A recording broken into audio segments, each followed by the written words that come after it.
you, but it's not okay. Whatever, can I walk away? Oh yeah.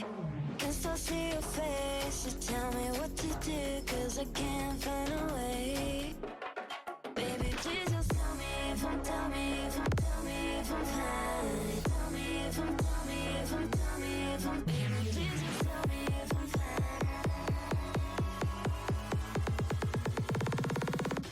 Just tell me if I'm fine. Be about making a Maxwell-Boltzmann simulation. Now in the video I made earlier in June this year, I made a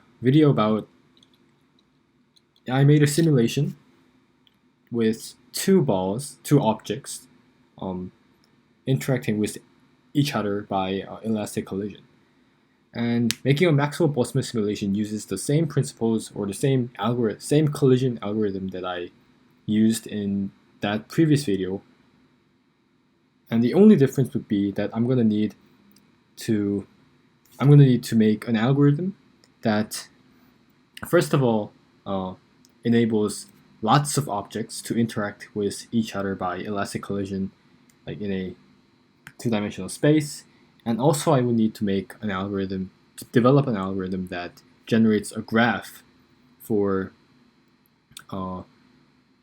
indicating the kinetic energy and the frequency of the object that you can see on the screen that has a certain range of velocity or a certain range of kinetic energy. And so because that is what the Maxwell-Boltzmann graph looks like. And so the aim of this video would be to see whether the same or a similar trend that is proposed by Maxwell-Boltzmann appears in my simulation as well. That's going to be my goal today. Right, so let's move on to making my simulation code. So first of all, I'm going to need to define my variables and my array lists. So first of all, I'm going to need the number of objects that I have. And because I'm going to arrange my objects in a regular pattern in a rectangle, this number would have to be a square number. So for now, let's say like I have 100 objects. I'm going to also need to define the masses, and I'm going for this video I'm going to set the masses of the objects as same. So all of the masses are going to have the same mass. So m would be 1. And I'd also need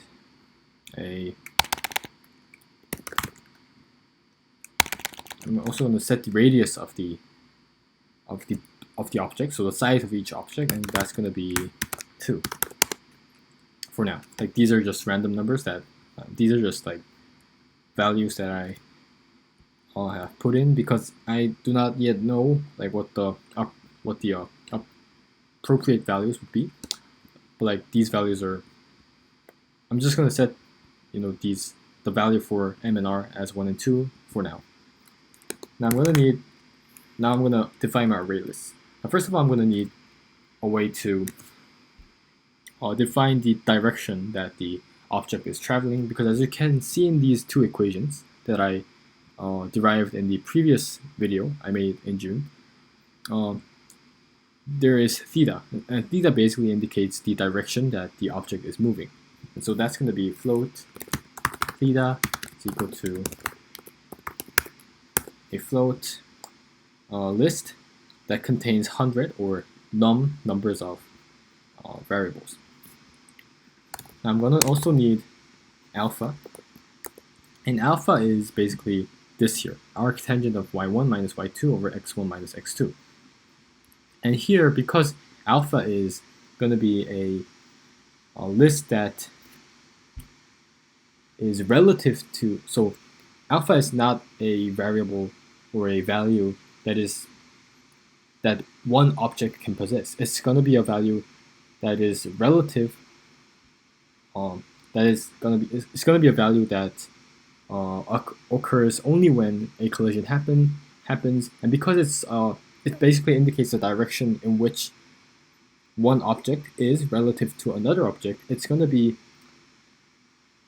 one object would have, so each object of num would have numbers of alpha, possible alpha alpha value, because each object can collide with another object.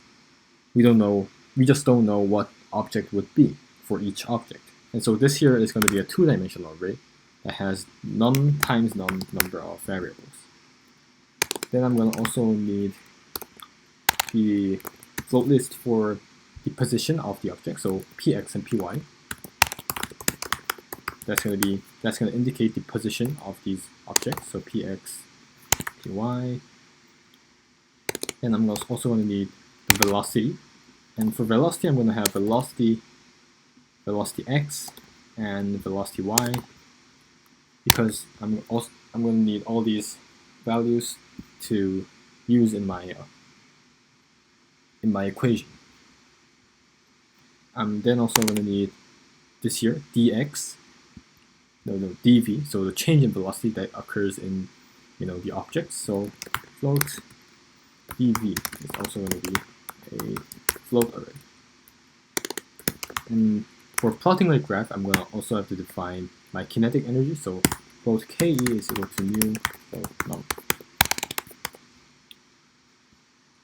And okay, now the usual, so pgraphics canvas void setup.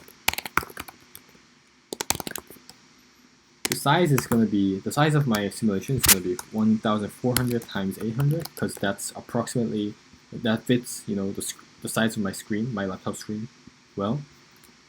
And frame rate is going to be like 60. Canvas equals graphics.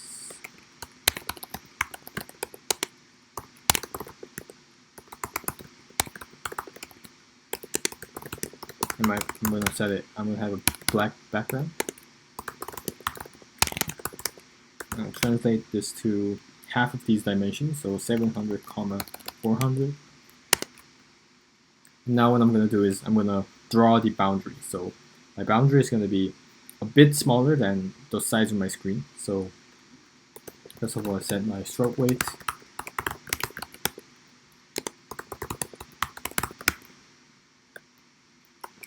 And I'm going to have a blue boundary and draw my lines on my boundary. So minus, I'd say 30 padding from each wall of the screen. So like minus 670, minus 370, to 670, and minus 370, then 670, comma minus 370, to 670, comma 370.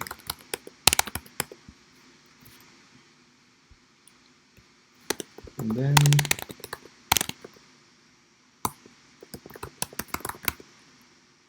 670, comma 370, to minus 670 and 370, and lastly minus 670, comma 370 to minus 670, comma minus 370. Now that's going to create a border.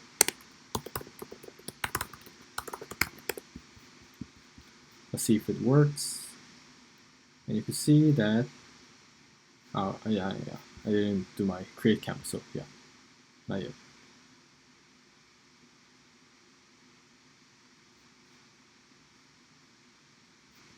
And then for int I equals 0, I num. So what I'm going to do now is I'm going to set the initial positions of the objects. And as I said before, I'm going to arrange my objects in a regular pattern. And so what I'm going to do is set my px and py values for each object. And so the px value, so when you imagine a rectangular space, the px value is going to be, it's going to have a repeating value of it's going to have the same, well, it's going to be in a regular pattern of increasing order and then going back to the smallest value and then increasing again, and then going to the smallest value again and then increasing again, and so on and so on.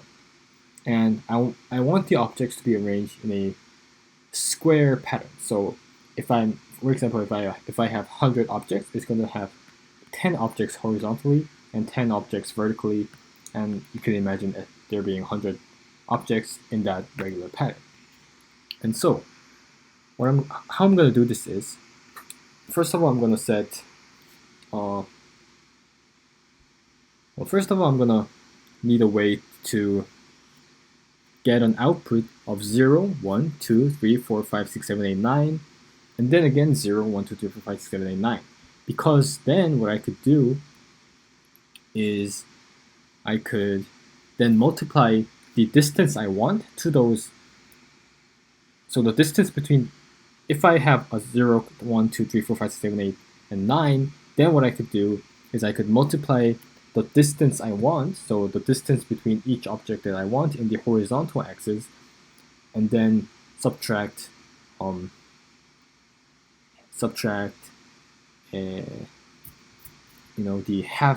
half length of that maximum length, if you know what I mean. Well, okay, let's so first of all, I'm going to need to get an output of 0 to 9, and what I'm going to do is I'm going to get the remainder of I divided by the square root of num. And so when I do this, for example, when I have 0, I'm going to have 0, and if I have 1, I'm going to have 1, but if I have 10, I'm going to have 0, because I'm dividing 10, I'm getting the remainder of 10 divided by 10, which is 0. And then if I have 11, I'm going to have 1, and so on and so on. And so that here, by doing this, I get 0 to 9. And then what I'm going to do is multiply the distance I want. And the distance I want is going to be, first of all, the distance I want the objects to be separated in is 1,340, because 670 minus 670 to 670 is the length of, I'd say, the horizontal length of the square or the rectangle I want. And so 1,340 is the total separation of the leftmost object to the rightmost object. And then if I divide that by square root of num plus 1, I'm doing plus 1 because, for example, if you want, let's say,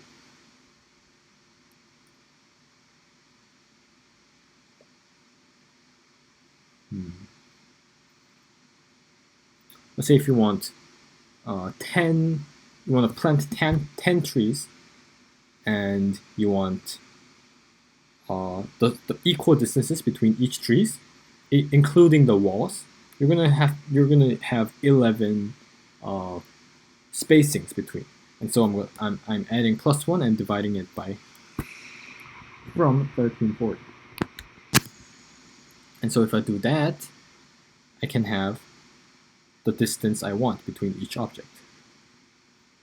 And then what I'm going to do is subtract 11 times half of that. So half of this distance, I'm going to subtract half of this distance times you're going to do square root of num minus 1 times 670, which is half, so half of this divided by the distance between each object.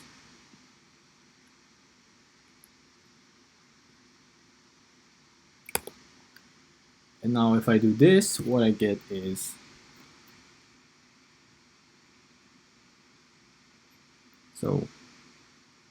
what I'm basically doing is for example, if I have 100 objects, this is going to be 9, and 9 times the half of the distance. And so it's going to balance out the left side and the right side, because if I have a 0 for my starting x coordinate, that's not going to be near to minus 670. I want my leftmost object to be near 670, and my rightmost object to be near 670. And so I'm subtracting the half of the length of the rectangle, if you say, so that I have a balanced rectangle. And I'm going to do a similar thing for the y. But for y, what I'm going to do is, so the y must be in the pattern of 0, 0, 0, 0, 0, 10 times, and then something, something, something 10 times, bigger value 10 times, and so on. And so what I'm going to first of all need is zeros, a list of zeros, and then a list of ones, and then a list of twos. And for that, what I'm going to do is, first of all, I'm going to subtract the remainder when I divide I by square root of num. And so when I do that, what I'm going to have is from 0 to 9, I'm going to have 0. And then from 10 to 19, I'm going to have 10, and so on. Yeah. And then when I divide all that by square root of num, here I had 0 to 10, 0 to 9, I have 0. 10 to 19, I have 10. 11 to 20 to 29, I have 20. And so I have to divide that by 10, which is equal to square root of num.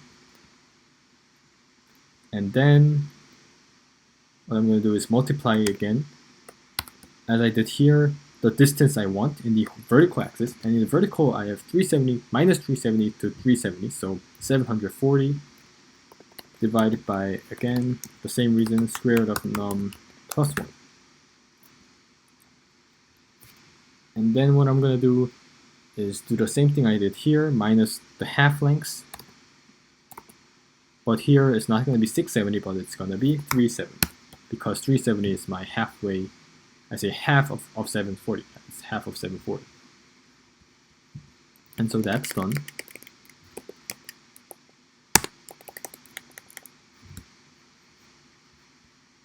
And now what I'm then going to do is I'm going to set up for the initial velocities. They're going to need some kind of initial velocity. So for each object, so for v of I, I'm going to give a random number of, for example, let's say like 0 to, I think like 0 to 1/3 is going to be approximately good. So let's say from 0 to 100, and then divide that by 300 to give a float value. I don't want like either 0, like when I do 0 to 1 divided by 3, it's going to either be 0 or 1/3. I don't want that. What I want is more precise as possible. So let's say 1000 divided by 3000 to get from 0 to 0.3. Yeah. That's going to be the output I'm going to have. 0 to 0.333 as the initial velocity. And then what I'm going to have is also have a random direction. And so theta is going to be random of, so this should be 0 to 2 times pi. So what I'm going to do is have, again, 0 to 1000, and divide that by 1000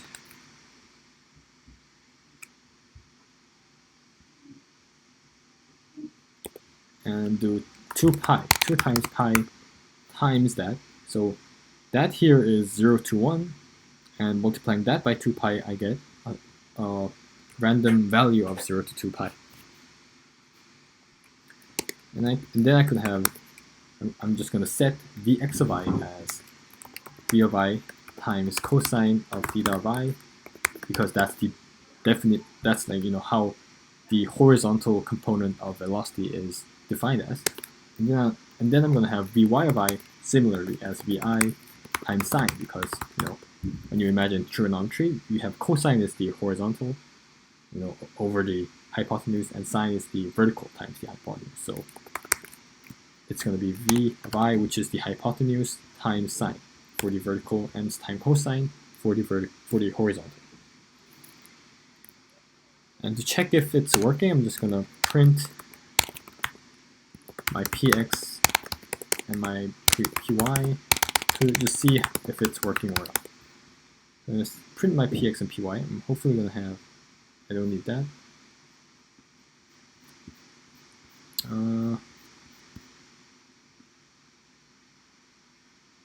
Yeah, so for the x, I have from -612 to -612, from -612 to 484, and then again -612 to 484, -612 to 484. So yeah, that's fine.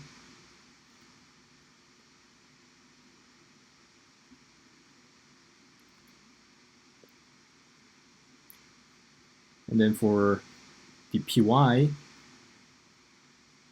I have the same values, and then a bigger value, and then a bigger value, and then a bigger value, and then a bigger value, and then a bigger value, and then it repeats. Okay, so yeah. The only problem I'm seeing is that the endpoints are not matching, so I don't know. Should this just be square root? I'm just testing. So that's just the square root. I have -680 to 416. So I don't think that's the problem.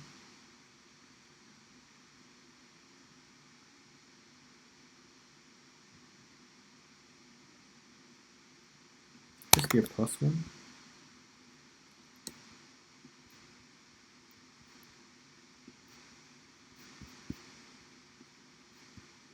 -748. 340, no.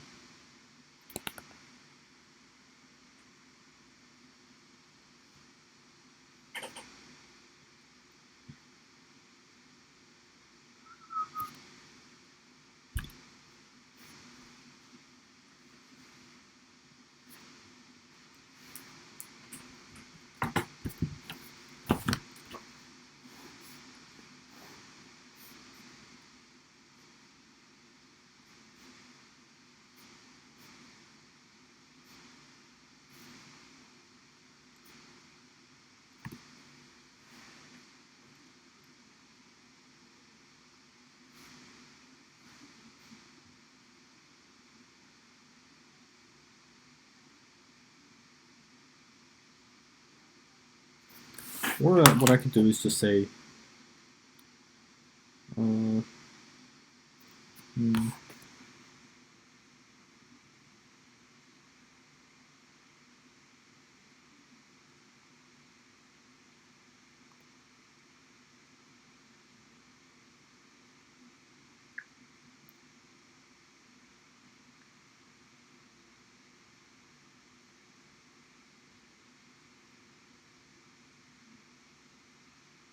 oh, there should be, yeah.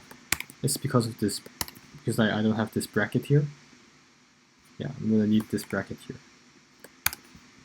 Yeah, so now what I have is, hopefully there's gonna be a symmetrical distribution. So -548 to 548, yeah. And then -548, 548 repeating. And for the Y, I have -302 to +302, yeah. So it's working now. Okay, that's good. And now I can move on to the main part of my code, so on my simulation. So draw, void draw, make an image in the canvas,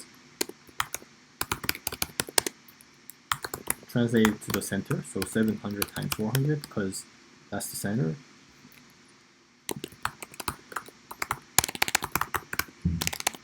So first of all, what I'm going to do is I'm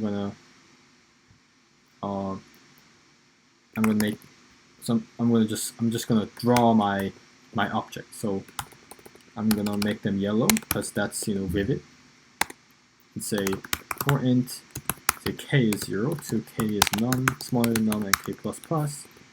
I'm gonna draw a circle. So I'll draw an ellipse, and the x coordinate is gonna be px times k because px is the x coordinate, and comma y coordinate is going to be minus py of k, because in processing, you see, when you have a positive y, it goes down, and if you have a negative, it goes up. So I'm going to have a negative, so that if I have a plus, it goes up, and then if I have a negative, it goes down.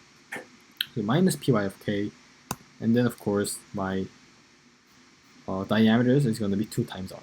So 2 times r, comma 2 times r. And so if I now see what happens to, yeah, you can see that these 100 objects, 100 circles, are arranged in a regular pattern, just like that. So that's exactly what I want. And then I'm gonna have begin draw, translate again. Now this is gonna be the main part of my code. Now first of all, I'm gonna have my first loop. So what I'm gonna ultimately need is a double loop that tests every point to another point. So if I have 100 points, I'm gonna have 100 C2 tests I'm gonna need. And although the compiling time may be large, I'm gonna use a nice trick so that the compiling time is reduced as much as possible. So first of all, I'm gonna have the first loop. And like simulations like these, like this method, like for the amount of knowledge or the amount of coding knowledge I have, this is the only way I could do, because like brute force or testing whether this object has contacted this or not, and that doing that all the time, that's kind of the only way I could, make this work. And so, yeah, I'm gonna have to do this. And although I know that this method takes a lot of compiling time, I don't yet have the computer science knowledge to use an alternate method, and so yeah, this is what I'm gonna have to do. So first of all, before I even consider the collisions between objects, I'm first of all gonna consider the collision between an object and a wall, and that's much easier than the collision between two objects. And so basically, if I say if px of I is greater than or equal to 670 minus r, this means that I'm doing minus r because, first of all, this means that the object has collided with a wall, because 670, so the center of the point, px of I is the center point. And so if the if the surface of an object touches a wall, its x-coordinate is going to be greater than 670 minus r, or it's going to be smaller than or equal to minus 670 plus r for the same reason. And so if this is like that, it means that the wall has touched, or the object has touched the wall. And so what I'm just going to have is basically we'll have Vx change its boolean, change its sign. So times equals minus 1. So the velocity is going to be directed to the opposite side when the object touches the wall. This is basically the same as what I did in the previous video I made in January, in June. And then for the same reason, if I have py now is greater than 370 and py smaller than minus 370, I'm going to have Vy change its sign. Now for the main part. So here, as I said before, I'm going to have a double loop for testing whether or not each object has contacted an object or not. And first of all, the first condition I'm going to have is whether I is equal to j. And if I is j, so if we're considering the same objects, there's no reason to do that. So I'm going to run this code only if I is not equal to j. So only if we are considering two different objects. And so here now is going to be the main code for my collisions. So how do you determine whether or not an object has collided with another object or not? Well, basically we consider the distances between the two objects and say if the distance between two objects is greater than 2 times the radius, or I'm doing 2 times radius because when you imagine two objects touching each other, the distance between the centers of these two objects is going to be 2 times each of their radius. And so if square root of something, and that's going to be the power of, so difference between x coordinate plus difference in the y coordinate, squared, and then square root. So, and then after that I say if that is smaller or equal to 2 times r. And power here is going to be px of I minus px of j. So because the i's value, i's object and j's object is what we are comparing, times 2, 2.0, and then py of I minus py of j, comma 2.0. And so if the distance between pxi, so if the distance between I and j is smaller than 2 times r, I'm gonna have a collision. And so now, this here is gonna be familiar if you've watched my video I made in January, in June. So here I'm gonna set the direction. I'm gonna get direction of first object. Now, how do we determine direction? Now, the algorithm that processing uses is when I have. So basically, first of all, I'm gonna need to get the direction by analyzing the velocity of the object.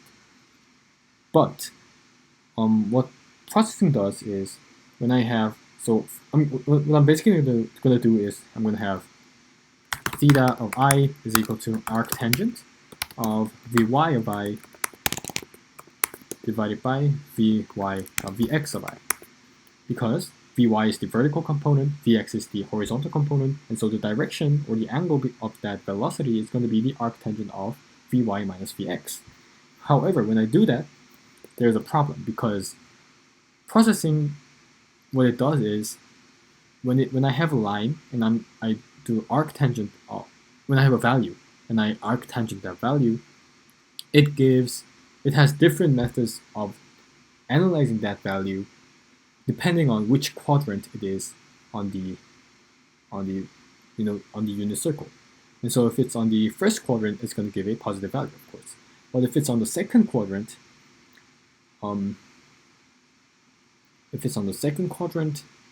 it's going to give a value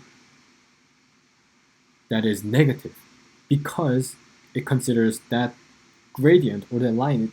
Imagine a unit circle and you extend that line in the second quadrant to the fourth quadrant, and what it gives is it's going to give the negative value that corresponds to the line on that fourth quadrant, because that line in the fourth quadrant is closest to the value of 0. And so that's the kind of algorithm that it uses. And so what I'm going to do is that is what I want to do, but I'm going to have to divide each case into quadrants. So here I'm going to have if Vx of I, if both Vx component and the Vy component is bigger than 0 or a positive value, this means that this here is first quadrant. And if it's in the first quadrant, things are easy because I don't have to do anything. If it's in the first quadrant, it's just the same. But if it's in the second quadrant, as I said before, things get a little different. So I'm just gonna copy that. But the second quadrant means that Vx is not a positive value but a negative value. And when I have that, second quadrant, as I said before, if I have a unit circle, it's going to give me, let me open a drawing tool. Is there a drawing tool here? I don't think there is a drawing tool. Yeah. Well, I just want you to imagine you have a unit circle and it's given I have a line in the second quadrant, but it's extended to the fourth quadrant, so it gives a negative value. Well, if you imagine, all I have to do is just add 180 degrees to that negative value, so that imagine like moving it anti-clockwise, because positive is anti-clockwise, and so you imagine that negative value moved anti-clockwise 180 degrees, and you're going to have the value you want. So I'm going to have theta of I is equal to this here same, but plus pi, or 180 degrees. But because processing uses radians as its default, I'm just going to have plus pi. And then I'm going to have the third quadrant. And the third quadrant, I'm going to have Vx is negative and Vy is negative. And now you imagine the same thing. When you have it in the third quadrant, what you're going to have is that line in the third quadrant is going to be extended to the first quadrant. And so it's going to give you a positive value. And from the positive value, if you add here again, if you add 180 degrees, you're going to have the value you want in the line you want in the third quadrant. So here it's the same as the second quadrant, you just add pi. And now for the final one, we have the fourth quadrant, and here we're going to have Vx is positive and Vy, so the horizontal is positive, but the vertical is negative. And now if you have the fourth quadrant, it's going to be a minus value, but it's going to be equal to what you want. But still it's going to be a negative value. But because I don't want a negative value, what I'm going to do is imagine like you're just rotating it 360 degrees. It's gonna be same after all. But because I don't want a positive value, I don't want a negative value, I just add 2 times pi. You rotate the line 360 degrees anti-clockwise to get a let's say an angle that's between 270 and 360, because this here originally was a negative value. Now that's it. That's basically it. So that here was getting my position of the first object. And I'm going to have to do the same thing for the second object, so I'm just going to paste all that here, and here is getting the direction of the second object. And here we have j, well that's a comment, but let's just say, and I just replace everything here by j. Because j, as I said before, is my second object. Imagine like this here, the equation here, v1 being I, and then everything I need for v2 is j. Like in terms of the code I have here. So everything, replace everything here by j, j, j, j, j, j, j, j, j. So as you can see, I replace everything by j. Yeah, it looks like, yeah, it looks good. So now what I have to do is I'm just going to set my VI as well. So VI is going to be the magnitude of the velocity. So it's going to be the square root of the power of Vx of I times 2 plus the power of Vy of I times 2. And then Vj is going to be same, but I have Vx of j and Vxy of j. And now I also have to define my alpha, because alpha is also an angle, and for every angle I have in processing, I'm going to need to do the same process. Now, first of all, what is alpha? Well, alpha, as I said before, is a it's a two-dimensional array, and it's gonna be the arctangent of, well, it's basically this here, arctangent of y1 minus y2 and x1 minus x2. Here it's used, in the equation a lot, and because I don't want to, write all of it down in the equation, considering that its values must be adjusted before I use it, because of the problem I have with processing and giving different extended line values, extended gradient angle values, and that's annoying. And so I'm gonna have to define these separately. So it's gonna be arctangent of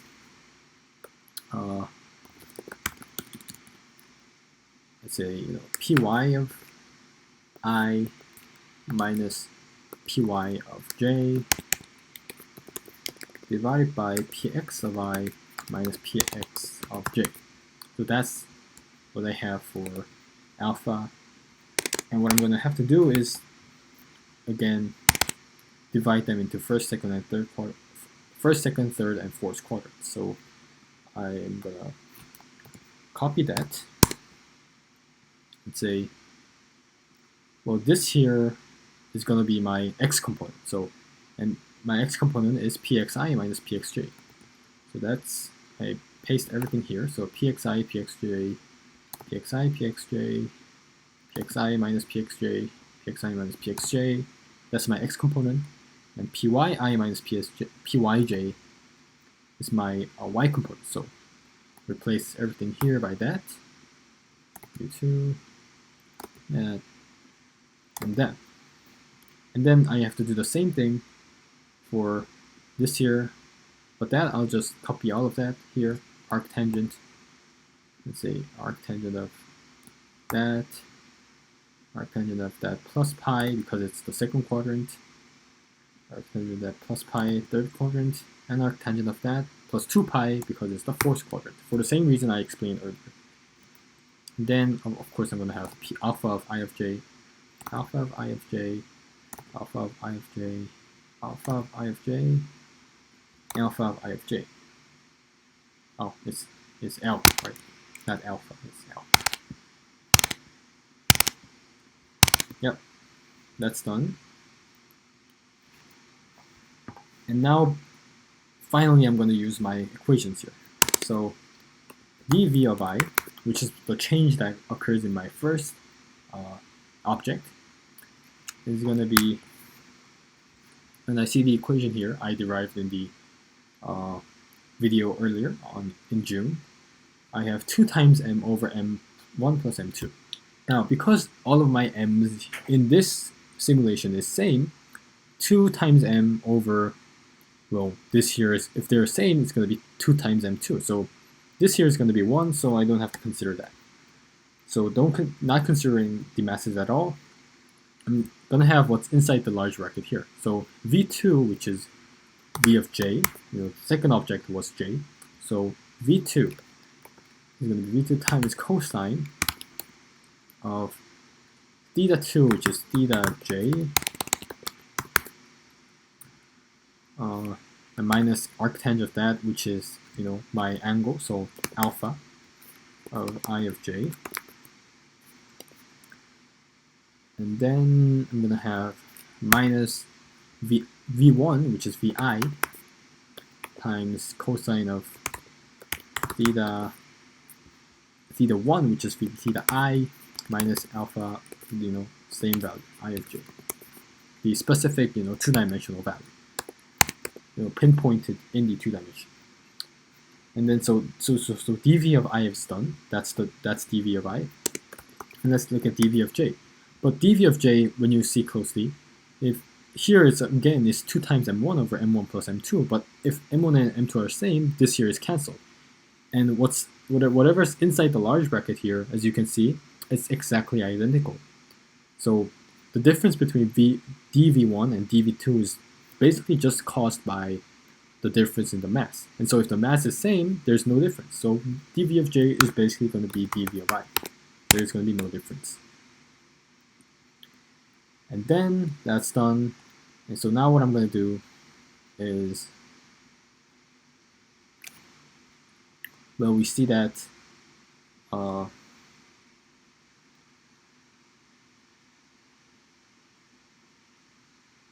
now that dv is going to be gained. So first of all, vx is going to gain the dv, and vx is going to gain dv in the horizontal direction, and the horizontal direction is going to be the cosine of whatever angle I have, which is alpha of I of j.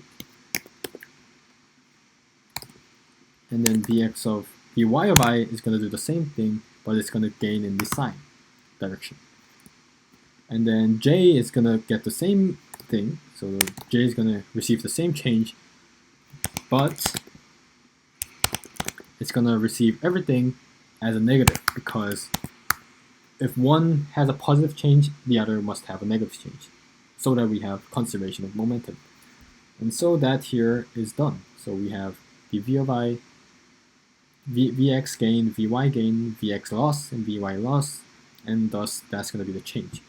More about how I know this is you could go back to the previous videos I made back in June about this topic between 2-dimensional collisions, to learn more about like how I know this and where I got these equations from. And yeah, that's basically done. So now I'm gonna go out of this this for loop. So I'm gonna go back to wait. So that loop is there. So I'm gonna go out of this J loop, because J loop is was basically for comparing and these changes. And now I'm just basically gonna have my Euler approximation. So Px is gonna gain Vx, and Py is gonna gain Vy. Now, what I'm gonna do. Now this here is, so up until here, I'm basically done. So when I have canvas.ndraw, I'm gonna have the simulation working perfectly fine. Yeah, it is working, but I'm not sure if, well, let's make the the objects a bit bigger so that I can see what's happening. Wait, so Maxwell-Boltzmann simulation. Those then okay. So when I run it, I'm hopefully going to see some collisions. Yeah, when you look at it, the collisions are happening, and it seems like they're working really fine. It seems like it's all good with 100. So let's just check if it's not only it's working. Let's just check if it's not working for the specific case of 100. So let's say like 169, which is 13 squared. And if I have 169 objects, again, it just works the same. It's all good. Things are working fine. And so now, what I'm gonna do is, I'm gonna plot my graph. And so, first of all, I'm gonna make my stroke weight as 1, which is very thin. And first of all, I'm gonna draw a grid, a white grid, so FF, that I could draw my graph in. And that's gonna be a rectangle from, I want the corner of that graph touching the corner of my wall. And so because the corner of my right downmost corner is 670 times minus 4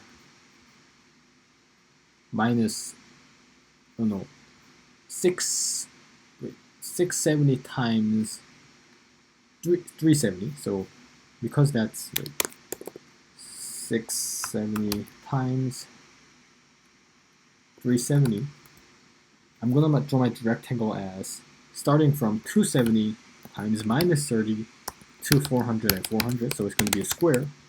And this way, what I have is, yeah, I have a white rectangle. All right. And then what I'm gonna do is,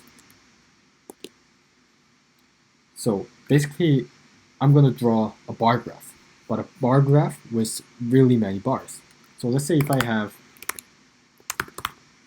I'm gonna have a lot of bars. So for now, let's say I have, let's say I have like 10 bars.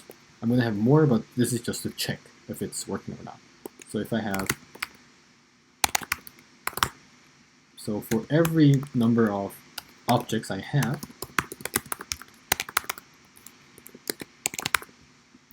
first of all, I'm going to have to calculate my kinetic energy. So before I define my kinetic energy, array list or array float array. So kinetic energy would be is 1/2 mv squared, so 0.5 times m, and the same for everything. And the v squared, well, v squared is basically is equal to vx squared times vy squared. So I'm going to have power of vx of k times 2.0 plus power of y of k times 2.0. And that's basically my the value of my kinetic energy. And then what I'm going to have is, I'm going to have, I'm not sure what my max kinetic energy is going to be, but like if my mass is 1, and well, let's just say for now, let's just say it's like, first of all, I'm going to need second loop, KL, from 1 to the number of objects I have. So was it 50 or 10, right? But here, let's say, let's just make a variable. So int bar, I set bar to 10. So new int of bar, the bar, and L++.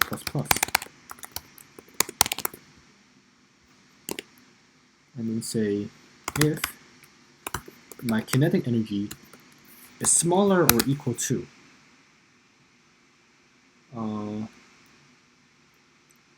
so my maximum, I reckon my maximum is going to be like 0.3 for now. So let's say like, or maybe like 0.5, 0.3. Well, let's just have a way to see if, okay, so let's have float max KE is equal to 0, and float mean KE, I don't need mean KE, but float max KE, and then say, for every loop, if I have my kinetic energy, and if my kinetic energy K is bigger than my max KE, then I say my max KE, my new max KE is my kinetic energy of K. And this way I could check what the approximate values for my max KE would be. But for now, I say let's say it's 0.3. And so it's 0.3 divided by the number of bars I have, so bar. And that's going to be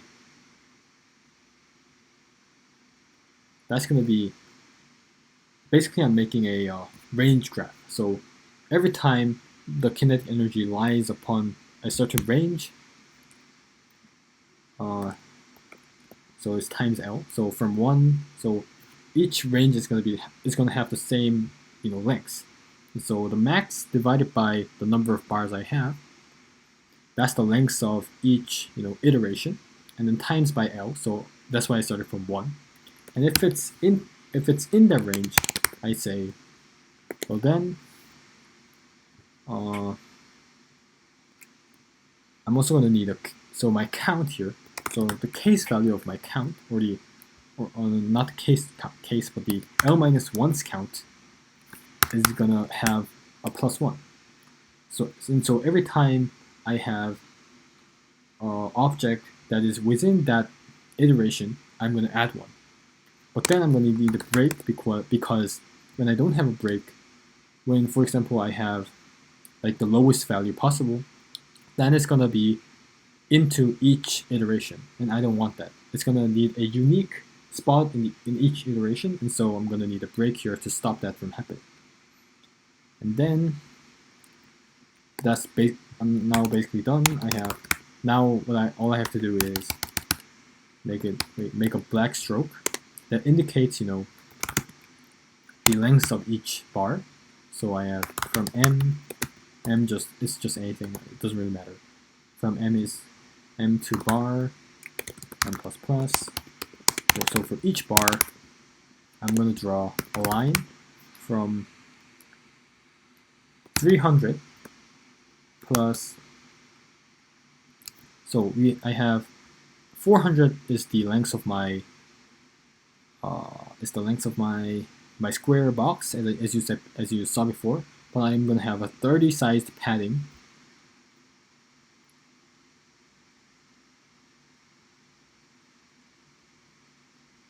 And say it's going to be 300 plus, because I have a 30 sides padding each side, I'm going to have my total length in the horizontal, so the total length of my bar graph is not going to be 400, but 400 minus 2 times 30, so 340. And so plus, I'm going to have 340 divided by, say, bar minus 1, because bar minus 1 is going to be the number of gaps I'm going to have in that length, and then times M, and so that's going to be my x coordinate, and my y coordinate is just going to be 340, because I'm going to have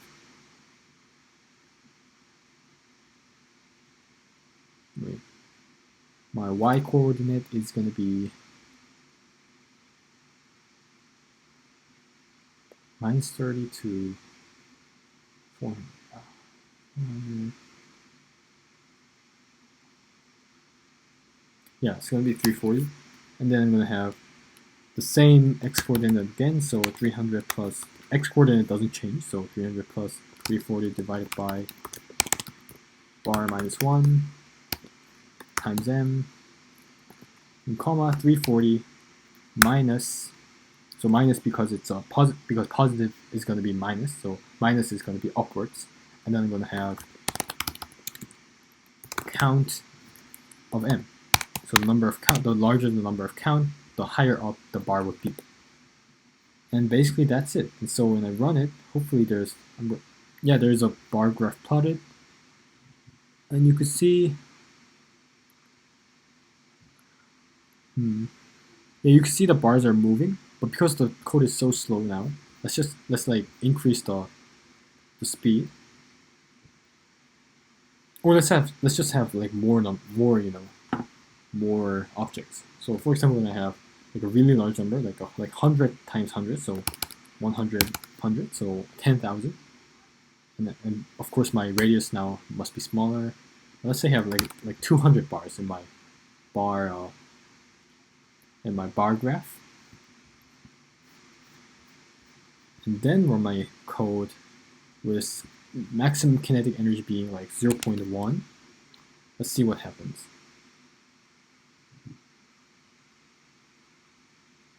Oh, you can see the bars being really dense, closed. And yeah, you can see, of course, for now, like now, the leftmost bar is the highest because most objects are not moving fast. But after time, I'm hopefully gonna see the bars being more spread out, and hopefully I'm gonna result in the Maxwell-Boltzmann shape bar. Because that was the point of my video. I'm hoping that I could see that kind of shape. And yeah, that's the end of my video. I hope you liked it.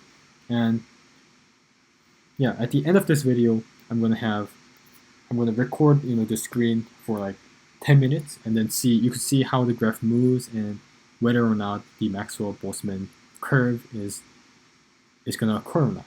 So that's what I want to see, and I think that's what you guys want to see as well. And so yeah, that's the end of my video. I hope you liked it. Please click like and subscribe. I like you, but it's not okay. Whatever, can I walk away? Oh yeah. Can still see your face, so tell me what to do, 'cause I can't find a way. Baby, please just tell me if I'm fine. Tell me if I'm baby, please just tell me if I'm fine.